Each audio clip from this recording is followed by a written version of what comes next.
শ্রাবণী উৎসব কমিটি আমরা তৈরি করেছি একটা তিস্তার থেকে হলদিবাড়ি গোশালা এবং কালী মন্দির পর্যন্ত তিস্তার দৃশ্যতা যেটা অধুরা তিস্তা ডাম যেটা হিমালয় পর্বত থেকে বেয়ে চলে আসছে সেই পবিত্র জলধারার থেকে আমরা জল নিয়ে শ্রাবণী উৎসব কমিটি সিদ্ধান্ত নিয়েছি সেই জল আমরা মহাদেবের চরে অর্পণ করব।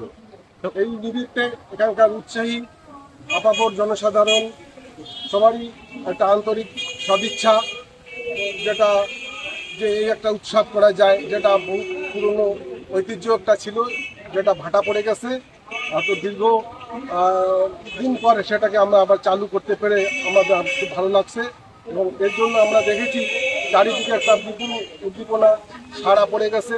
আজকের হলদিবাড়ির চেহারা চেঞ্জ হয়ে গেছে, আমরা দেখছি মনে হচ্ছে না যে আমরা সেই হলদিবাড়িতে আছি এবং এটা বেলতলি ঘাট পর্যন্ত আমরা কয়েকদিন ধরে যোগাযোগ করে দেখেছি ওখানকার গ্রামীণ পরিবেশে ওখানকার মানুষের ভীষণ আমরা সহযোগিতা এবং সাড়া পাচ্ছি। ওখানে রাতভর কীর্তন করার জন্য ওরা তৈরি আছে, সেখানে একটা শিব মন্দির তৈরি করারও উদ্যোগ আমাদের এই কমিটি নিয়েছে এবং আমাদের কমিটিতে এক সৎ বিদ্যায় ব্যক্তি যিনি ওখানে কিছু ডোনেট করে ওই মন্দিরটাকে তৈরি করে দেওয়ার জন্য প্রতিশ্রুতিবদ্ধ হয়েছেন এবং সেভাবে আমরা কথা বলেছি সে মন্দিরটাও হয়তো হয়ে যাবে হবে। আর তার তো শুরুতেই আমাদের নদীর ঘাটে একটা বৃক্ষরোপণের পরিকল্পনা আছে, সেটা দিয়ে আমরা শুভ সূচনা করবো। একটা বট বৃক্ষ আমরা নদীর দিকে স্থাপন করার সিদ্ধান্ত নিয়েছি, সুন্দর জায়গা আমরা পেয়েছি এবং ওটার জন্য আমাদের যা যা করণীয় ওখানকার জনসাধারণ ব্যবস্থা নিয়েছেন। আর আমরা হলদিবাড়ি থেকে সবাইকে অনুরোধ রাখবো, আমাদের প্রচার চলছেই, অনুরোধ রাখছি তারা যেন সবাই 3:30 থেকে 4টার মধ্যে ওখানে পৌঁছে যায়। 4টা থেকে 5টার মধ্যে আমরা ওখানে জল নিয়ে যেন রওনা করতে পারি।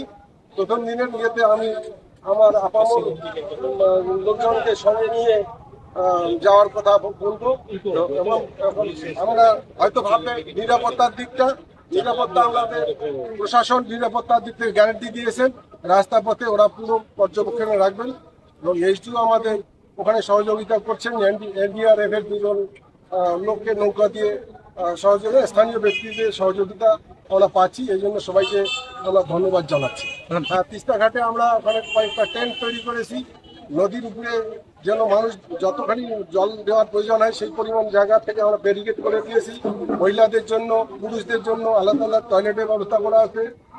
রাস্তা পথে আমরা জন্য কারো কোনো অসুবিধা নয় সেই জন্য সে বিশ্রামাগারের ব্যবস্থা করেছি।